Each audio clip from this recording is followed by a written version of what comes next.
Porque eu ainda tô novo aqui nesse negócio aqui, tá? Live. Okay, let's get started.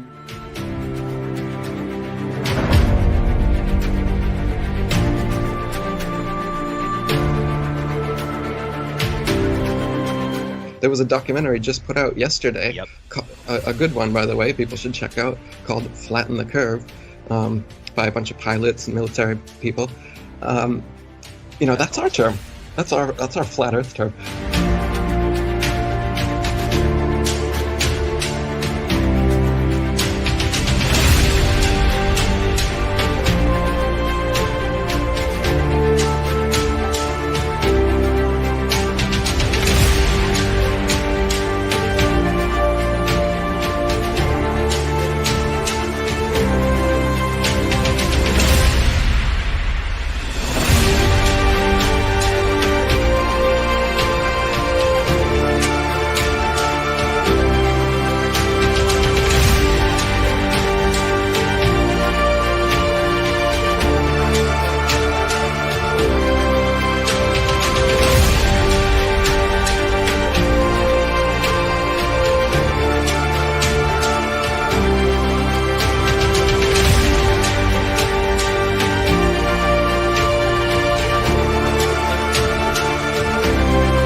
All right, guys. How's everybody doing today? We have a special guest today here. Fake Flip is with us. We're going to be asking him some questions. We're going to be talking about waves on the flat Earth, okay? So first of all, I want to talk about some of the things we left from past live stream. We were talking about some of the flights. So let me share here my screen real quick. So I hope everybody's okay. So let me just show this first, guys, and then we will. First of all, big shout out to Better Than Gold. He sent me a picture of a cake here. Hold on, guys. Let me share my screen here. Add to the stream. All right, this is a extremely beautiful flat Earth birthday cake. Better Than Gold got this for his birthday. And I want to show the ones that I had. I had two so far. This one was last year, actually. This year, my wife didn't want to make me a flat Earth birthday cake. She told me, no, you have had it for 2 years in a row. So this was last year. And this one here, it was 2 years ago. Okay. And this is my family, my wife, my daughter, Erica. She has grown. She is about my height now. She's 17, Ellen, and me. So let me just, before we start talking with Fake Flip, I want to mention two things here. Last week, as we were talking about the flights, that someone told me that a guy was able to film a Qantas airplane flying over Mexico. Okay, we were talking about the flight, this one here, supposedly flies from Sydney to Houston, but on the board, we don't really see any Qantas flights coming from Mexico. You don't have a direct flight, for example, Sydney to Mexico City. You have to fly to LA, San Francisco, Houston, all that stuff. So, but it's good for you to see this thing here. Let's watch this video real quick.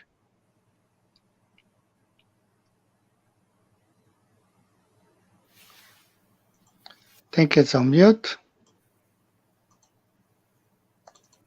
All right, hold on, guys.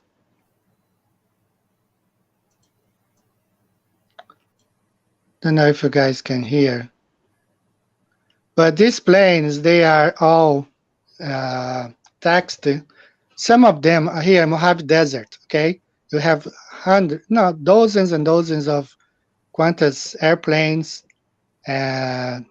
all in the Mojave Desert, right? Those are Qantas planes. Well, I believe it's pretty easy for them just to fly one out of Mojave Desert and land in Houston, since a lot of those airplanes, they have to be constantly being maintained and perform some flights. Otherwise, they will uh, not be up for flights anymore. So I believe this is the case right here. They just had a guy filming one of these planes flying over Mexico and, pretending it's coming from Sydney. But as we have seen before, no flights really fly south of Hawaii. Okay, they all come north of Hawaii. Another thing I want to shout out to this guy from Russia, Mitri. He has restored this Glison's map here, and he sent to me, and he's working on it. He's adding all the cities, especially the Russian cities here. So this is the Solar Impulse flight back in 2015. As we were talking last week, waypoints does not prove curvature of the Earth. On the opposite side, it actually helps the flat Earth map better, because on the flat Earth you fly from destination to destination, and there is no adjustment for curvature. And let's say if those were just regular waypoints, the airplane fly straight on level from one destination to the other. So in this particular case, the Solar Impulse flights left Abu Dhabi and then went to India. I think it's Pakistan here, I'm not sure. And then India, and then Burma, 2 stops in China, one in Hawaii, San Francisco, Phoenix, Tulsa, Dayton, New York, Seville, Spain, and back to Abu Dhabi. So this is how you fly around the world on the flat Earth map. No need for adjustments of curvature because there's none. On the ball Earth, even though they claim that the airplanes fly from waypoints to waypoints, you still have to account for curvature. And one of the debaters, I think it was Mr. Sensible, said that because of that, pilots don't have to adjust for curvature. But if you're flying over a ball, you do have to adjust for curvature. And let me see one thing else before we go ahead and start talking with Fake Flip. I think it's this one here. People ask me about, they keep saying, like the attack on Pearl Harbor, the airplanes, they were on a carrier just 200 miles north of Hawaii.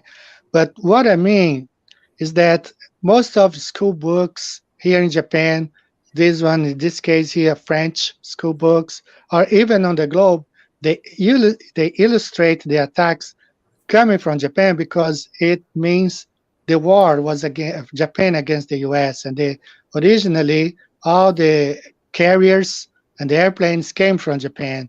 So that's why it's illustrated like this. Nobody really shows just a group of it's mostly illustrated like these attacks are coming from Japan to Pearl Harbor. All right, so we're gonna go ahead and I'm gonna introduce you guys to my guest today. It's a great pleasure to have him here, Fake Flip. Hello, Fake Flip. How are you, man? Thank you very much for inviting me, Eddie. I'd like to say hello to a few guys here in the live chat. Some of them I already know, like No Fanfare just arrived just now from Australia, down there, friend of ours. And Vero from Rio. I'm from Brazil, so very few people know me.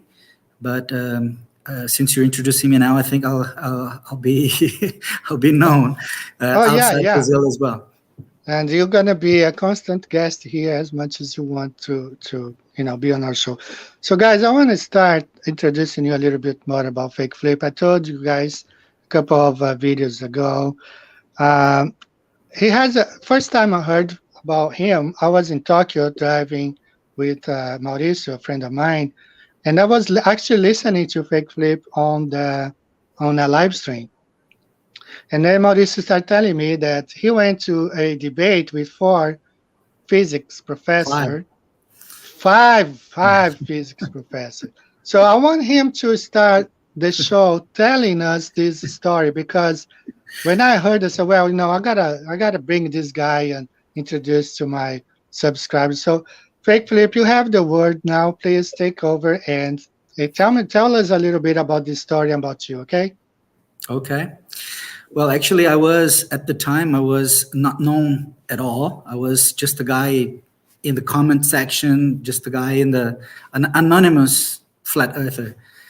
But because I was writing about ocean waves and how I saw that ocean waves, they can only be explained in flat Earth, and then I put in the comments, and this was something that I think nobody was talking about at the time. People used to talk a lot about eclipses or astronomy, sun. People used to talk a lot about light refraction, anything except ocean waves. And I was there in the comment section mentioning, no, ocean waves, they can only be explained on flat Earth. Ocean waves are this, ocean waves are that. So this professor, he became interested, and somehow he arranged for me to go to a live stream. He didn't do it directly. He used a bait. So this guy, the bait, came to talk to me, provoked me a lot, and said, come to the live stream. I said, yeah, of course, I have nothing to fear, so let's go. But when I arrived in the live stream, so there was this professor, and he's very well known in Brazil. He's like in the United States, the Neil deGrasse Tyson. Like he's the rebuter. He's the guy who rebutes the flat Earth. So and he, in fact, he's the guy who wrote one of the best articles on ocean waves that I have read. In fact. And so I felt very honored that he was there before me in the live stream, to debate me. But it was worse for him because there is no other way to explain ocean waves other than on a flat Earth. It's even written on the theories. It's the flat Earth model. There's no other way to explain them. So we ended up talking about ocean waves, and then he denied, basically he denied that ocean waves are two-dimensional. And in physics, we have three types of waves, right? We have the one-dimensional waves, with the two-dimensional waves, and the three-dimensional waves. In where the three-dimensional waves, they go in space. They go all directions in space. Two-dimensional waves, they go on a surface, and it must be flat, must be a flat surface. Otherwise, it's not two-dimensional. And one-dimensional waves are on ropes or coils. They go on one single direction, which is the same direction as the travel. So the same wave, the same direction of travel is the vibration of particles. And then he said, no way, no way. But yes, that's the only way to correctly classify ocean waves. So he ended up denying. He ended up in denial. And then of course he lost the debate. There's no other way to explain ocean waves other than admitting and accepting the simple fact that they are two-dimensional waves. So that was and then the debate ended with this professor giving me the finger, and obviously in silence. He was in silence because when I said to him that ocean waves are two-dimensional, he denied. And then I said, so if they're not two-dimensional, what are they? And then he went to search. He was searching, he was Googling. Yeah, he spent about 10 minutes searching, and then the other guys talking to me and discussing and even yelling and offending me. And then I said, well, we have an expert. Let's wait for the expert. The expert has an answer. Let's wait for him. And he was there. Searching. And then after about 10 minutes, he came around, and then he tried to justify what he had already denied. He first said that they're not two-dimensional. First he said that. And then he said, hey, Fake Flip, in fact, and then he found, in fact, a sphere is a two-dimensional surface. And because it's a two-dimensional surface, these waves are perfect on the sphere. I said, my goodness.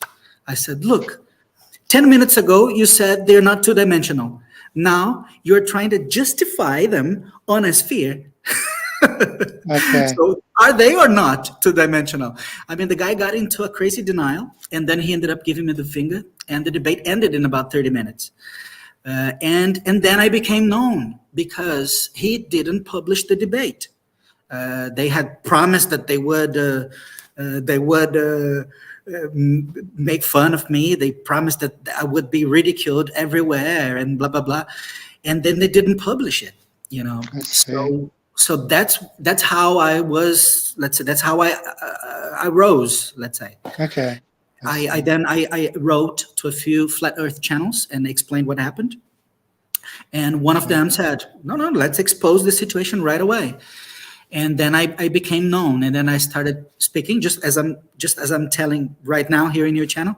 And then people said, "Oh, Fake Flip, what is your channel? We want to know more about ocean waves." I said, "I don't have a channel. I just don't have a channel." "Oh, so please set up a channel. Set up a channel. We want to know about ocean waves. Explain about ocean waves. Make videos." And then that's how my channel was born. People started asking me. And here in the live chat, Vera won't let me lie. He knows me. He has known me since then. Actually, some people, they're here. They follow me. They've been following me since then. And that's how my channel was born. So my channel is in Portuguese language, and I explain ocean waves. I happen to be an expert. I am a surfer. I love ocean waves, and I study ocean waves.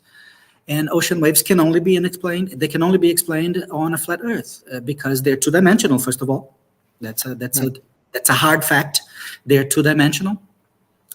And then when it comes to ocean waves and then the shape of the Earth, we have the behavior of tsunami. The tsunami, they're so obvious, so easy to see,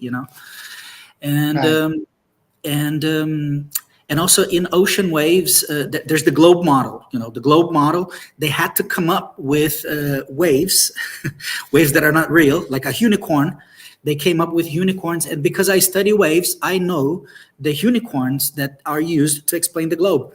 Just as gravity is used to explain things in the globe, there's also a type of wave that is used to explain waves on the globe because the globe needs Coriolis, the globe needs this, the globe needs that. So there is a wave that was created, a unicorn, and I also talk a lot about this because our physicists, they believe in unicorns. They believe in things that have never been seen. And there is a wave like that. It's called Rossby waves. They've never been seen, but people believe they exist. And it's like a unicorn. It's like gravity. It has never been proven to exist, but still people believe it. And so when they come to debate me, they suffer a lot because it's true. They believe a unicorn called Rossby waves and other things like gravity. I don't know, lots of things, lots of unicorns to explain the Santa Claus. Basically, they believe a Santa Claus. And this Santa Claus is explained by a lot of leprechauns and unicorns. Basically, that's it. I have the image there of we were talking a few minutes ago. That was the earthquake in southern Chile, and see how the waves travel, and was actually contained in this region because it cannot wrap around Antarctica because Antarctica is not a continent right here. And also I have here an article. This is from NASA, actually, waves above and below the water. I did talk about this some time ago. And somewhere here, they explain that the oceans are flat. All right, so let me see. I had highlighted here. But in this article here, you go to Earth Observatory, NASA.gov, and waves above and below the water. And they basically say here that the oceans are flat. So that's how they, propagate equally, as you were explaining. So let me see if there's any question here for Fake Flip. Hi, cheers, Fake Flip. Hi, there's a lot of cheers here for you, Fake Flip. Understand the traffic. Yeah, that's nice. Well, I gotta block this person here. Block user. All right, so you have been to other debates, I watched a couple of your videos. I saw I think it's Fernando or something like that. Fernando Pinocchio. Who is the Pinocchio? Tell us about Pinocchio. He's a physicist. Okay. He gave up physics now. He talks about politics. After me, After me, he decided to quit physics, and now he has a channel talking about politics. Oh, okay. He gave up physics and his most. Yeah. He's called Pinocchio. He's called Pinocchio because on the debate with me, he also denied that ocean waves are two-dimensional. They deny because two-dimensional is two-dimensional. It's Yeah. complicated for a glober to accept the fact that ocean waves are two-dimensional. So he said that ocean waves are one-dimensional, and he insisted that they are one-dimensional. So I had to get his words. I copied all his words and I made it into a hip-hop satire. Hip hop comics, like making fun of him. Actually, in my channel, I have about 10 hip hops from that I extract from the debates, and then I transform them into hip hops to make fun of these guys, because they think they know it all. They think but they actually they're nothing but denialists. So so that was Pinocchio, Okay. Now. I think about this. You told me that the guy who was searching on Google on the very first debate that you were there with against five guys. Yeah, that was Fernando Lange's name. Right. He had published a paper, right? Is that an academic paper talking about waves being two-dimensional? No, he never used this. He never. Actually, it's very difficult to find papers. Actually, I have never seen a paper that states that ocean waves are two-dimensional. But the fact is that they are two-dimensional. And this professor, he should know that. And still he denied that. And he's the guy who wrote the paper. He wrote a very nice and very good, very interesting paper in which he states a very interesting thing. He said that the material regarding ocean waves is so rare and so difficult to find that it's not even available to professors in university. Even for them, it's difficult to find. And it's stated in his article that because it can only be explained on flat Earth, basically, that's it. Even the simple graph of waves on the ocean, I bet people here have never seen that. I don't think people here have ever seen a graph of ocean waves. They don't do it. They put circles and they expect you to understand what's going on. So if you see a book of physics and ocean waves, you will see circles saying the propagation is in circles, and that's it.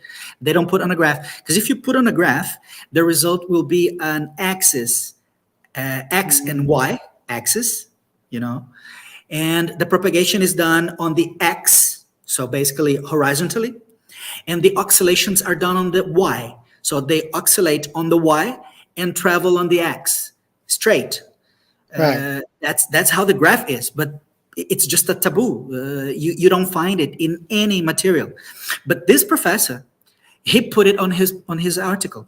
Actually, he has the only article that I have ever seen in my entire life where you can see a graph of wave propagation on the X and Y axis.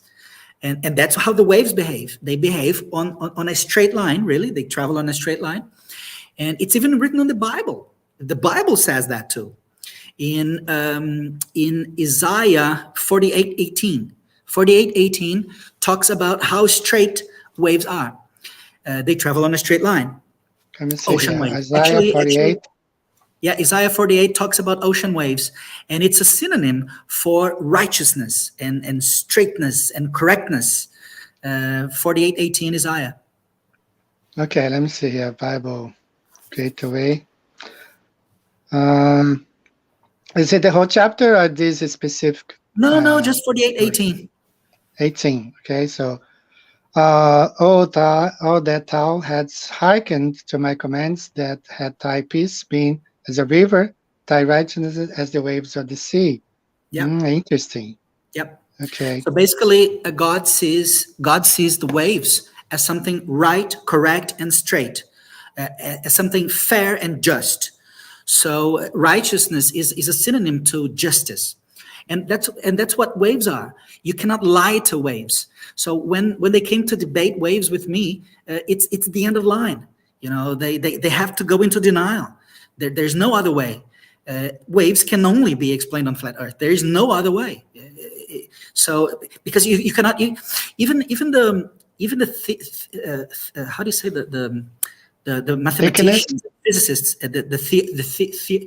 the theories that explain ocean waves, even mathematically, they couldn't explain waves on a curve or on a. They just can't. It's mathematically impossible. Okay. In physics, there are just two types of waves, Eddie.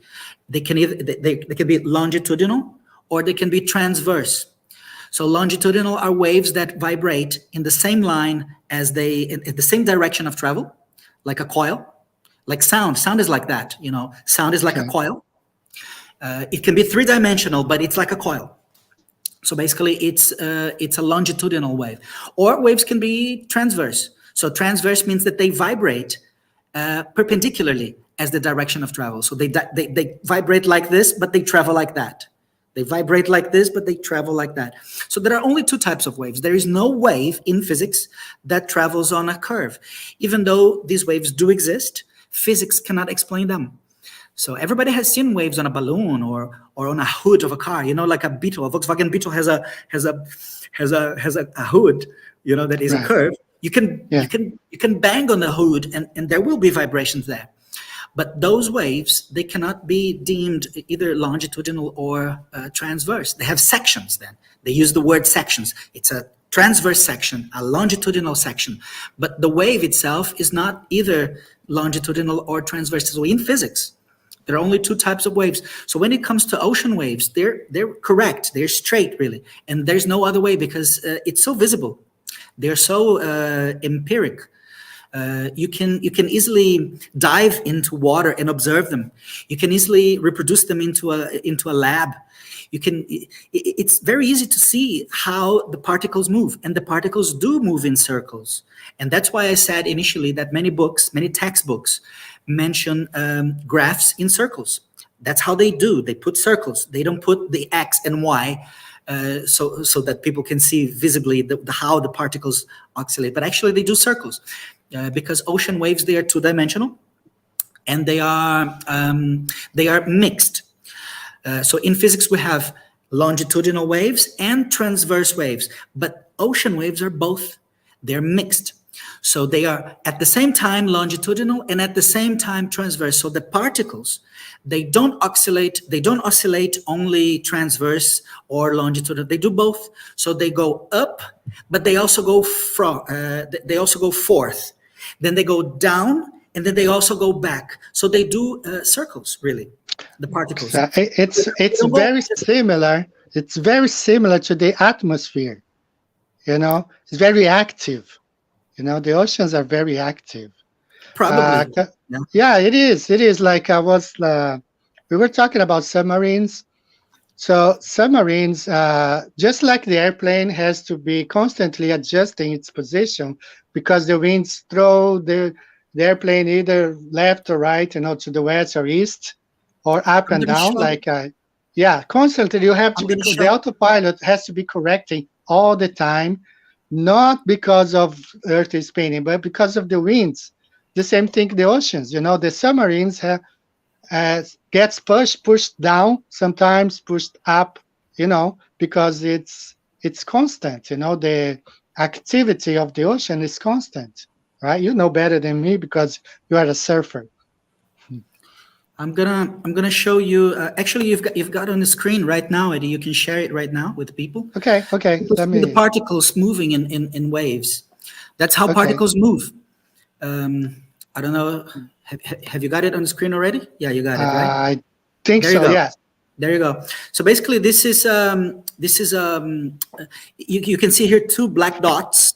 Can you see them, Eddie? Two black dots. Yes, I can. This is like a plastic ball that the physicists they throw in water, so they can observe how the particles of water move, and they move in circles. If you observe just the two plastic balls, look, they do a perfect circle. Can you see that, Eddie? Exactly, I can see it. So they don't go just up and down. They also go back and forth. They go up and down and back and forth. So they do a two-dimensional circle. And that's why ocean waves are two-dimensional, because their particles do this movement. And you can see that the ball above, this ball here, does a bigger circle than the ball here, right? Yeah, I see. Yeah, obviously, the higher up, like the higher here on the surface, the circle will be more or less. Here you can see again, look, particles do a circular movement. Right. So and that's what you see in textbooks. In fact, textbooks, they only put these circles. Okay. Let me get out. Yeah. So textbooks, they only show those circles. They don't put on a graph. But this professor who came to debate me, he put in a graph. And the graph is very visible. It's an X and Y, Y and X, and the waves travel on the X. But they oscillate, they vibrate also on the Y. So they go like this. Actually, it's a circle, as you can see. And it's a two-dimensional movement. There's nothing that anybody can do against this. This is a fact. It's a scientific fact. There is nothing that anybody can do. So when they come to debate ocean waves, it's the end of the line. They have to go into denial. They have to say things like ocean waves are one-dimensional, ocean waves are three-dimensional, or whatever. Okay. All right. I did find here the part of this NASA article where it says waves form. Let me read here. Waves form in the atmosphere for a variety of reasons. Sometimes the movement of an air mass over a bumpy feature, a mountain ridge, a volcano, or an island ends a flat sea. So they know, the oceans are flat, and waves fly. So we'll force air to rise or sink, creating ripples in the sky like those propagating across the surface. So this shows two things here. The atmospheric waves, which the airplane is flying right through them. So the autopilot has to be constantly adjusting. And then, talking about the ocean waves over a flat sea. Okay. Very interesting, man. Very interesting. So Many people ask me, how are waves formed? Most people know how waves are formed because they say it's wind. Basically, it's gas. It's the pressure of gas onto the surface of water. So the atmospheric gas makes pressure.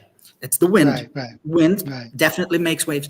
But many people ask me, is it the only way? Actually, Eddie, I don't think that's the most important factor that makes waves. I don't think it's the wind. Actually, it is one of them. It's a very important factor. But to me, I'm going to show you another screen here. Okay. What really makes waves in the ocean, in my opinion, is this. I'm going to show you now. Okay. It's sharing, right? Yeah, sharing. Yeah, let me add you to here. Add to stream. Okay. And here's my playlist. This is, in my opinion, what makes waves. It's the underwater volcanoes. There are a lot of volcanoes. It's estimated more than 1 million volcanoes underwater, and they release gas all the time. And when they start releasing gas, they release gas for a long time. They usually release gas for like 3 months, 1 month. They remain active for a very long time. Right.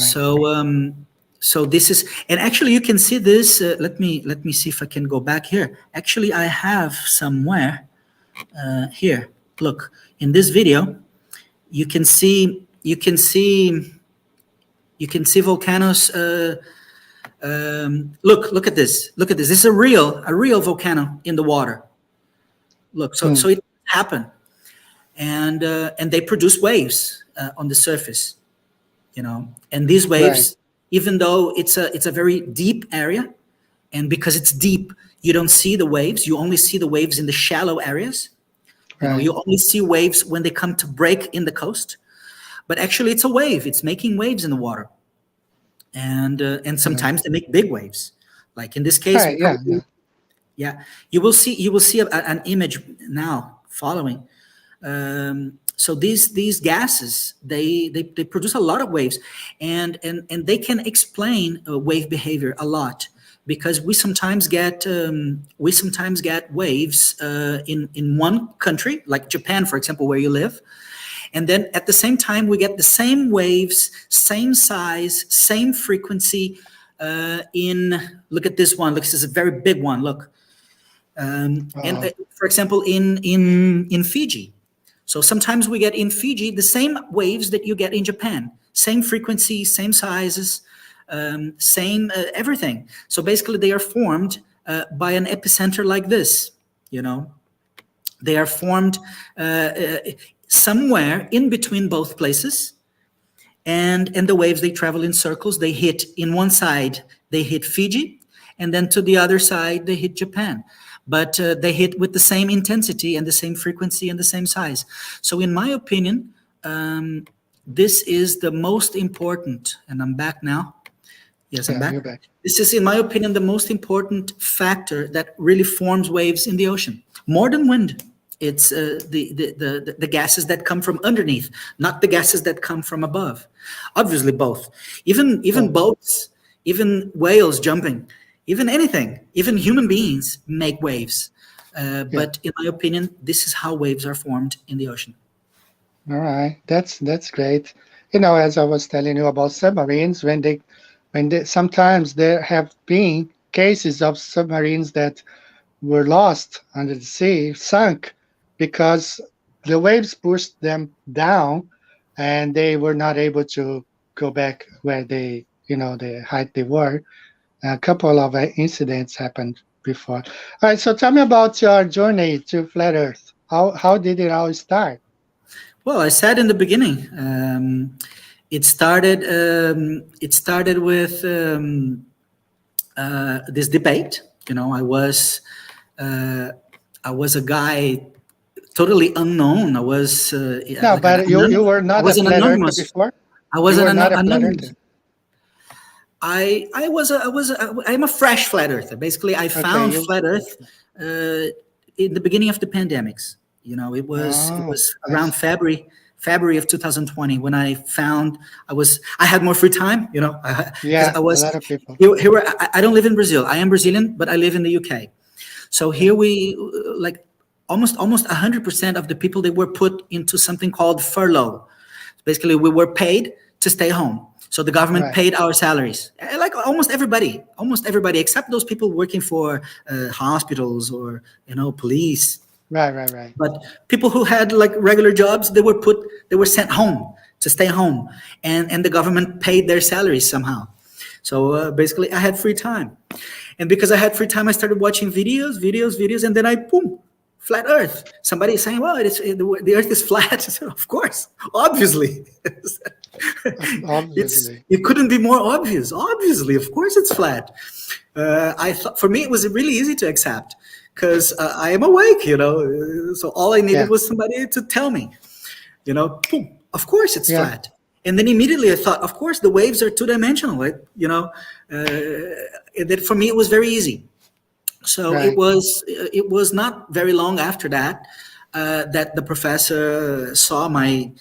I don't know how he found me, you know, but he found me on the comments because I was just a commentator. I was a commentator, and then he found me, and then he arranged this debate. And after the debate, he didn't publish the debate, and because he didn't publish, then I got mad. I got mad because they promised to make fun of me. They promised, you know, that they promised lots of things, and then they suddenly hid the debate. So I spoke, and because I spoke, people started asking me to create a channel. So basically, this channel was created on the public appeal. People started asking me, and we have. I just saw this. There's another friend of mine just arrived here, Nosbor Lopes. He's on the chat now. Nosbor, he can confirm that because he has been following me since then, since day one. He is a subscriber of mine and a friend of mine. And that's how it happened. You know, people like Nosbor, people like Vero, also on the chat, they started asking, Fake Flip, make videos, explain waves. We want to see this in videos. So that's how my channel was born, and it's a very recent story. Okay. All right, let me give a shout out here for some of the people in the chat. Better Than Gold is here. All these guys from Brazil. You guys are welcome. We are here every week now. covering a lot of stuff, mostly about flights, but I also want to talk about, like tsunamis and waves, all that stuff. So a lot of new people actually, probably mostly because of Fake Flipper here. So big hello, yeah, to every one of you guys. Boa noite, Eri and Fake Flip. Boa noite, Nosbor Lopes. Okay, Nos boa born, noite. yeah. He's Brazilian All like right. me. Okay, that's great. That's great. All right, so I haven't been that active since I left. Actually, since I left college, I did my master's program on emergency management, and then I worked for a company that had something to do with it. I was living in the U.S. and in the southern part of the U.S. there are a lot of tornadoes, but also I was there when Katrina happened, and then there were a couple more of hurricanes that really devastated all the southeast of the U.S. And I did work during one of them. I was actually working. I was working with the police, fire department, and the police department, working with them. There was this emergency agency, something like that. I forgot the name. Uh, but since we were inland, we worked mostly with the damage caused by the tornadoes and the winds. But some of my friends went to the coast. They went to the Gulf of Mexico, Louisiana. They went to New Orleans during the Katrina in hurricane, and I mean, well, a lot of devastations there. But that was a different case. It's not like the regular waves that we have day by day. All right, so let me touch another thing here that I want to talk to my subscribers first. I have a video here. Let me share my screen. Adds to a stream. So this one here is just a little illustration of a wave wrapping around. In this case, is a guy made like a fence around him, and you see the wave is wrapping around. That's what we don't have around Antarctica. And I even have, oh no, we don't have that around Antarctica. And I have What a one. nice video. Yeah. He's lying down there. And I added Antarctica on top of it. You're going to see playing in a few minutes. And that's what I want to explain to some of the people who watch my tsunami video. We don't have this effect. Say that's Antarctica right there. You will never see a tsunami wave wrapping around Antarctica. Just as I explained, it wraps around Australia, all the small islands, like Fiji, Hawaii, Any here in island. Japan. But you're never going to see this effect happening around Antarctica because Antarctica is not a continent on the bottom of the pole. Exactly. And it's biblical as well. It's written in the Bible. Right, It's yeah. it's in Job. Is It's in Job 38:11. It's in Job. Yeah. Let me go ahead. I want to put that. You can share that as well. It's also written in the Bible. Yeah, let me, Job 38. Job 38:11 or 38:13. 11 or 13, I don't remember now. Okay, but I think it's 11. 38:11. Let's see. And says such an account further, and here shall thy proud waves be stayed. Yes. That's our Antarctica. Exactly. It's talking about the border. So the waves, they will come until the border and no more than the border. They won't wrap, they won't carry on, they will die right there. Yeah, that's the confinement, the confinement of water and waves. Exactly. Antarctica. So guys, if you have watched my tsunami video, you see there that actually there's another picture here. This one here illustrates even better. Okay, you see, I mean, this earthquake back in 1965, I think it was. 60. It took 1960. It took 24 hours, man, to reach Japan. I mean, the intensity, but it never wrapped here and surface in this area right here. Okay, it can't. So that's why I told some of my subscribers, if you don't believe an ice wall, there is an ice wall. You better believe it, because these waters are being contained. The energy released by this earthquake was contained in that region due to the fact that Antarctica surrounds our flat Earth. Yeah. When I started studying tsunami, I studied the 1960 tsunami, this one that you're showing. But the best example for us is the 2004 tsunami. They were both very strong, and they both arrived everywhere. They both went all over the place. Okay, Like maximum power, really. But in 2004, there were already many stations and bases in Antarctica. Now, in 1960, there weren't nearly any. So, so for you to obtain evidence of the arrival of the tsunami in all parts of Antarctica, in 1960, you just don't have the information. But when I started studying, I found in 2004, there are so many bases and stations all over Antarctica, and in the globe model, Antarctica is given as an island. So basically, we have bases and stations in the Pacific area, in the Indian area, and also on the Atlantic area. Especially many bases in the Pacific area, where there's the Ross Bay area. That's the Pacific Ocean in Ross Bay. And then many, also on the Pacific and Atlantic coasts of the peninsula as well. And none of these bases, they have information on the tsunami. And in fact, one of these bases even replied to me. It's very difficult to obtain information from these bases, Eddie. So I wrote to many of them. And only one of them replied to me. And the one that replied to me is from the Ross Bay. And the Ross Bay is in the Pacific area. And they were categoric. They said, we do not hold any records of this tsunami here in our area, in our base. So basically, it should have arrived there. It should have arrived in the peninsula. It should have arrived everywhere, because that's the behavior of a wave. When it bumps into an obstacle, it embraces the obstacle. This is called diffraction.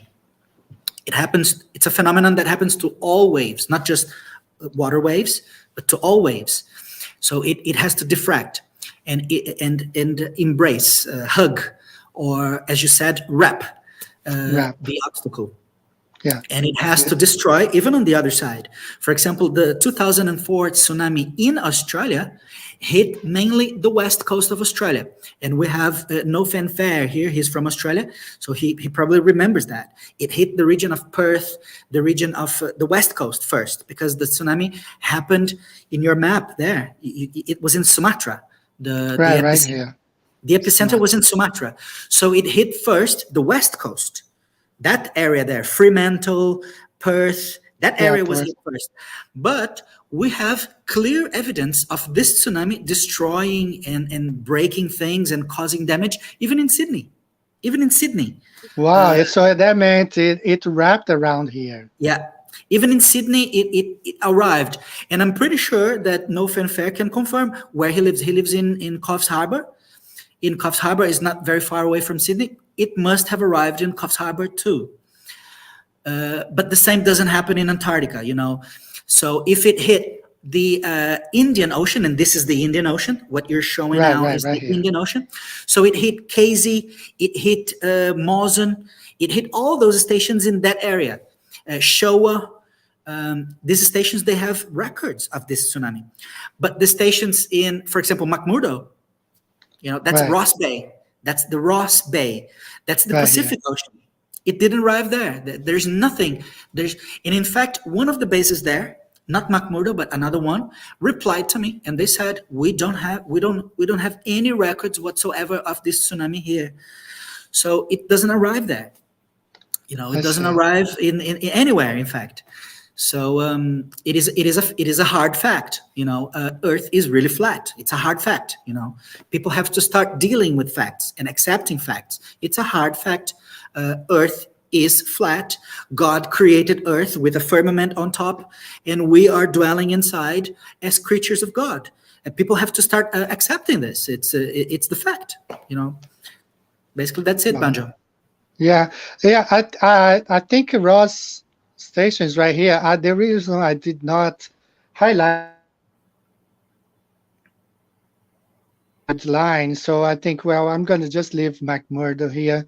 But I think Ross is the same 166 or 65. I think it's very close from this No, one. this is Ross Bay. The name of this Yeah, bay right is here, called right? Ross Bay, and there are many stations there. Like the Italian station is located there, the New Zealand station, the American station. McMurdo is American, Right. you know. Okay. Yeah, I did have the animation from the 2007, I mean 2004 tsunami, but I don't want to show it. It's on the globe anyway, so it doesn't matter. We don't want to see globe animations.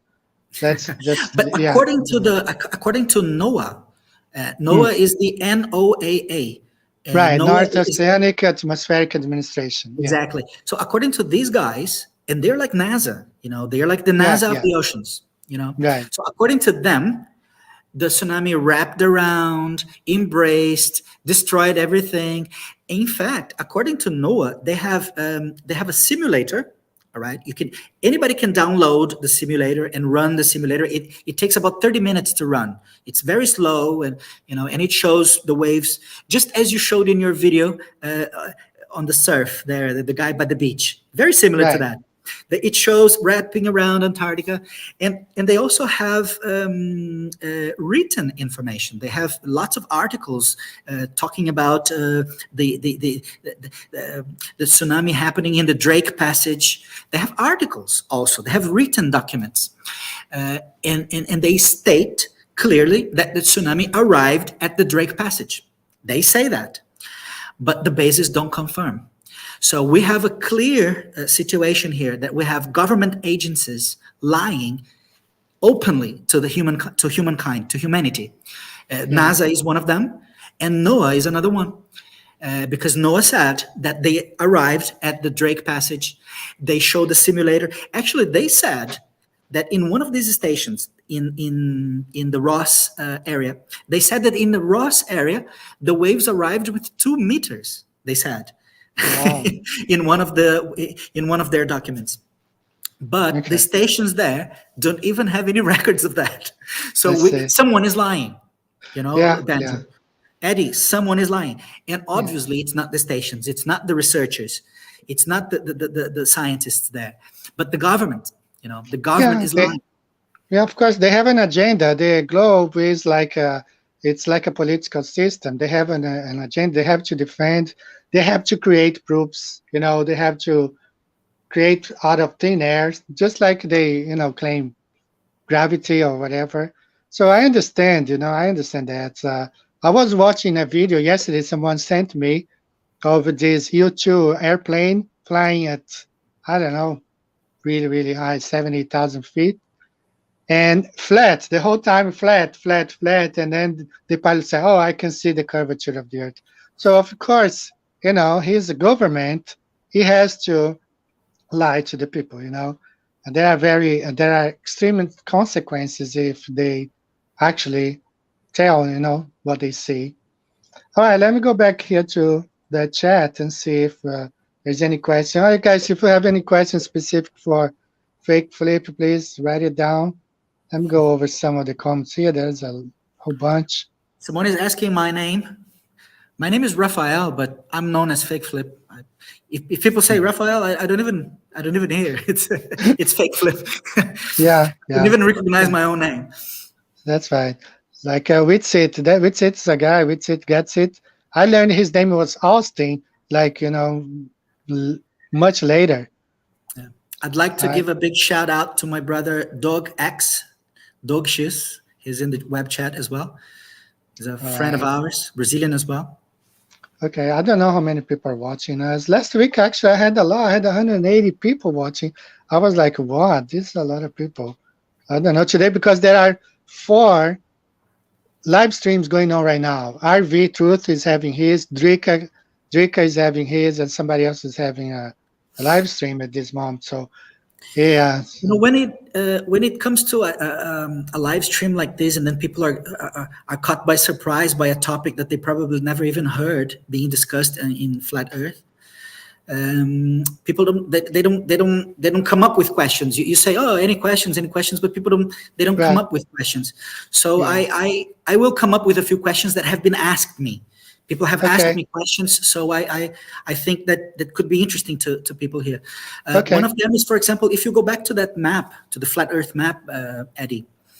Okay. On the map, in the 1960, for example, somebody asked me a question once, because I keep saying that ocean waves can only be explained on a flat Earth. So the guy came to me and said, "Hey, Fake Flip, how can you explain then that the wave of 1960, the tsunami of 1960 that originated, the epicenter, was on the coast of Chile, very close to the coast, in fact? How can you explain that it arrived in about 12 to 13 hours in California, but at the same time, in about 12 to 13 hours, it arrived also in New Zealand? And the distance is clearly is huge, the distance to New Zealand, but to the United States, it's so near," he said. Look, the United States is so near to Chile, but New Zealand is so far away. How do you explain that the wave arrived at the same time in about 12 hours? And then you can explain that with the depth. So the answer is the depth, Eddie, and to all the people in the chat, the answer is depth. The depth in water waves is what causes the refraction. So many people here are probably studying optics and why the boats disappear and blah blah blah. So in optics, you deal with the waves of light, and the refraction of light in the atmosphere is the density in the atmosphere that causes the waves to refract. Well, in water, we don't have different media. It's all water. It's all the same medium. So Right. there's no change of densities. Even though some waters can be more saline than others, basically it doesn't interfere in the refraction of the waves. So what causes the refraction and reduces the speed of waves and also bands the waves is the depth. So in shallow waters, the waves they break, they reduce speed, and they bend. And in deep waters, they travel quick. So that's what happened in 1960. The wave went in a circle, but the part of the circle that went along the coast of America is a shallow area.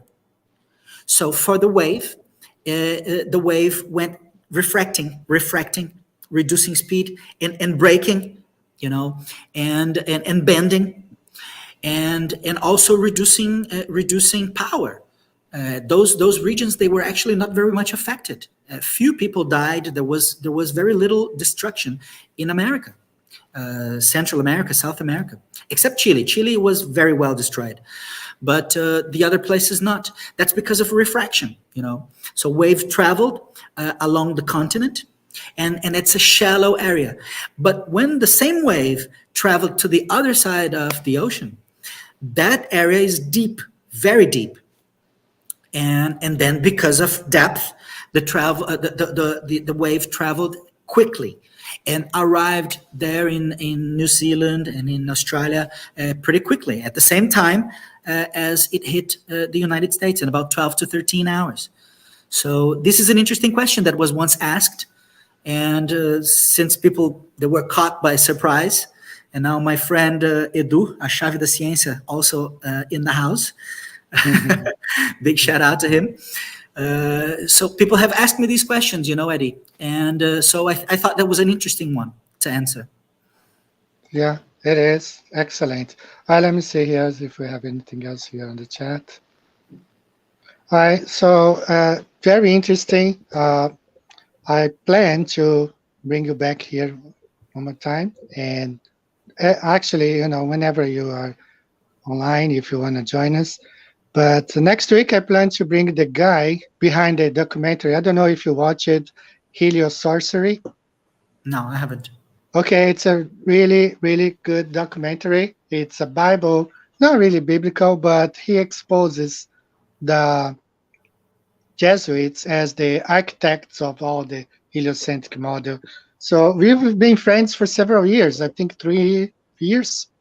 exchanging messages. They are from Australia, and I invited him to talk about heliosorcery. So I'm going to be with him next week here, perhaps. Let's see if everything goes all right.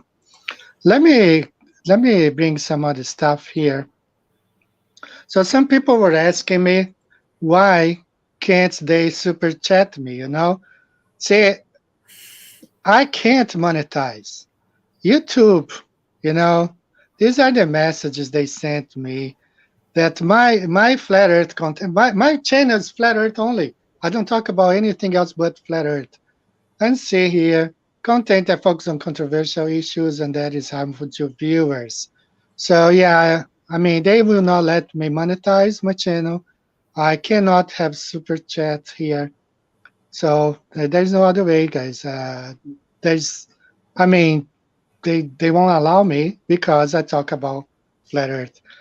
I want to talk about this other comment here. This is from another guy. And, you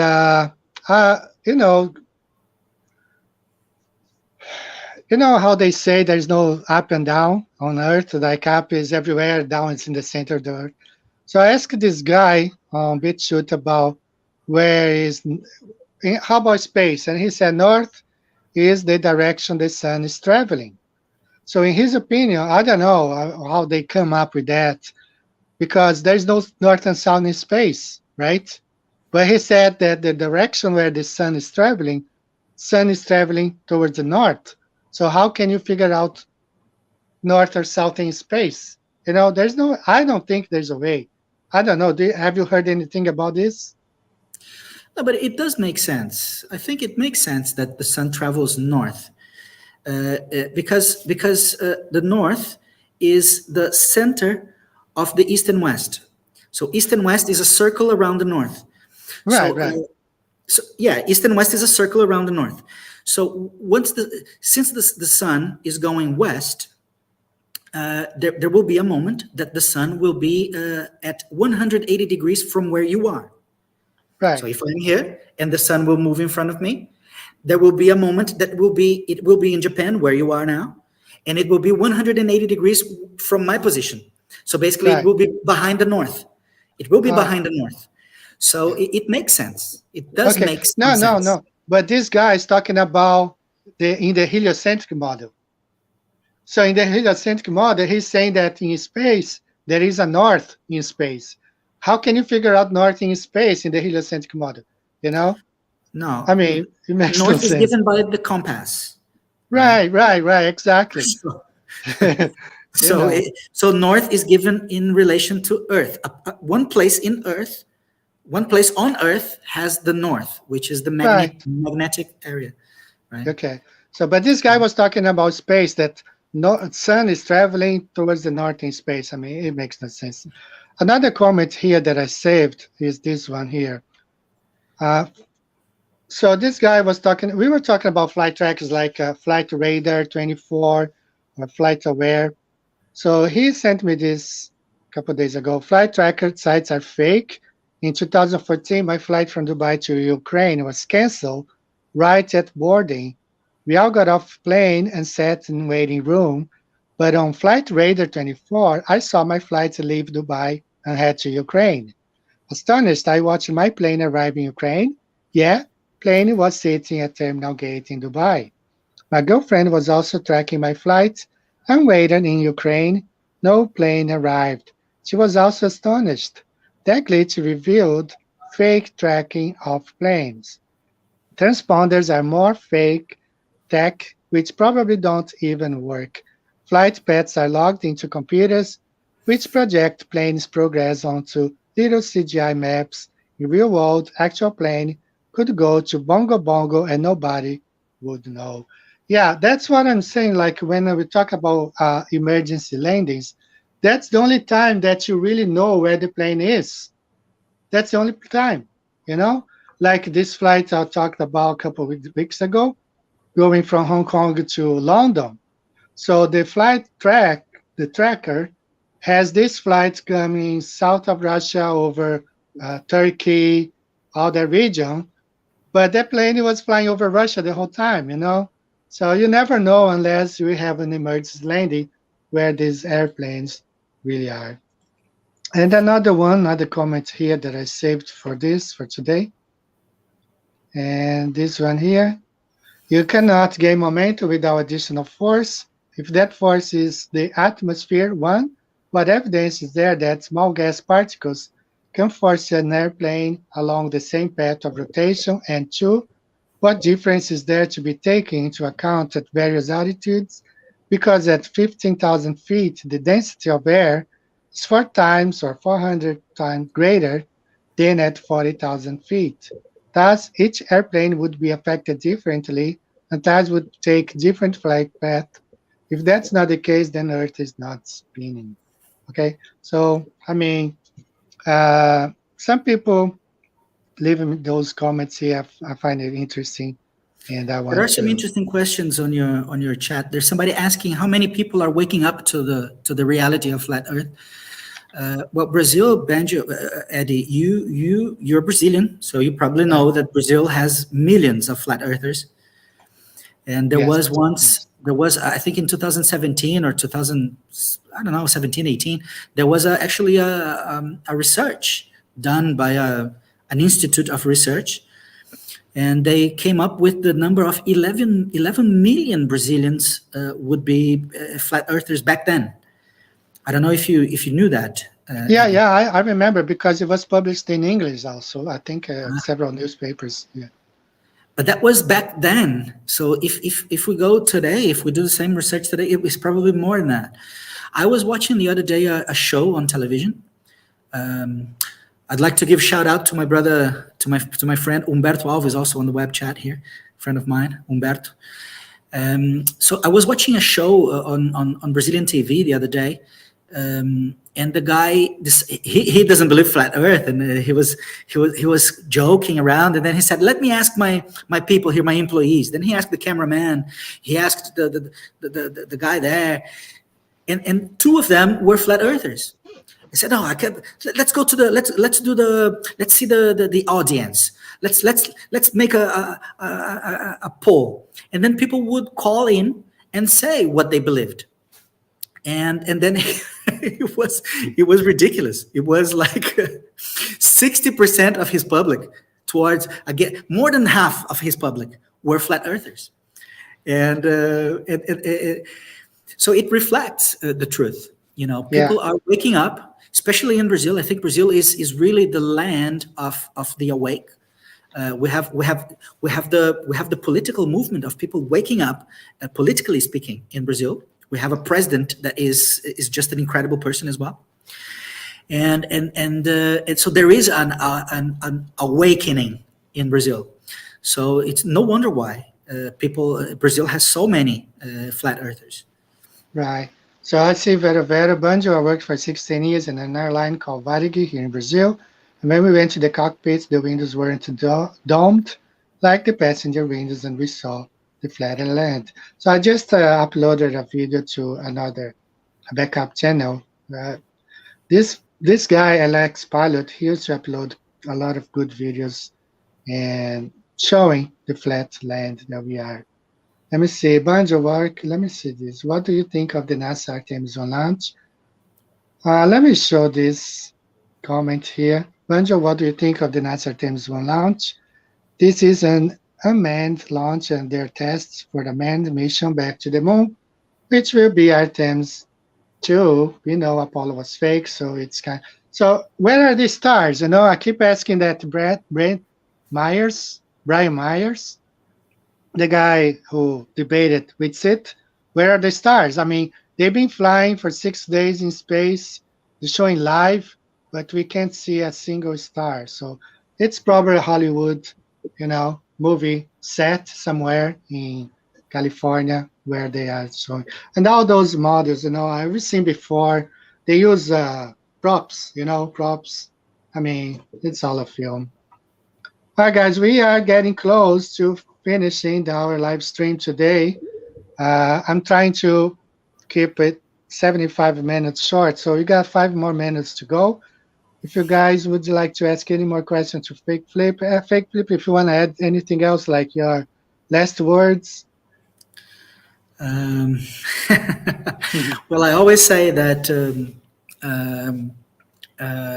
waves, waves, they are the end of the line. There's no way there's no way around the waves. Waves, they are how do you say in English? There's no way It's the, around. it's the end of the line. If Yeah. you come to debate waves, you will go into denial. Waves can only be explained on flat Earth. There are two theories that are the most important theories that explain waves in the ocean. One for shallow waters and one for deep waters. It's called the linear wave theory by George Airy, and the other one is George Stokes. Actually, two Englishmen wrote the theories for waves, and George Stokes wrote the finite amplitude theories. So there's the finite amplitude theories and also the linear wave theories, and they both can only be explained on the pizza model. That there's no other way, because waves are two-dimensional. There's no other way around it. So good luck to those who want to debate. Waves can only be explained on a flat Earth. I'm sorry. All right. So, guys, that's going to be it for today. We're approaching the final minutes of our live stream. And I'm planning to bring someone else next week to talk about the movie, the documentary Heliosorcery. I have mirrored the documentary here on my channel, so if you guys want to watch, it's worth watching. It was really well produced. And there's a lot of stuff that's information that you all should be able to grasp, right? So thanks everyone. We're here today, and I really appreciate, guys. Thank you, Fake Flip, for being here. Please remain in studio. We're gonna be finishing talking in a minute. I forgot to show my. Well, that's fine. Sound Thai word is a lamp unto my feet and a light unto my path. So guys, thanks a lot. I'm gonna run here our banner, and I'll see you next time, guys. Talk to you later. Bye bye.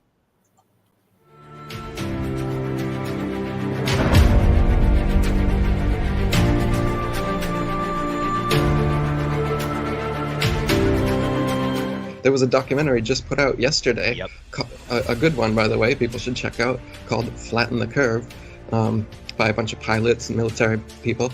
That's our term. That's our flat Earth term.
We're still live, Eddie.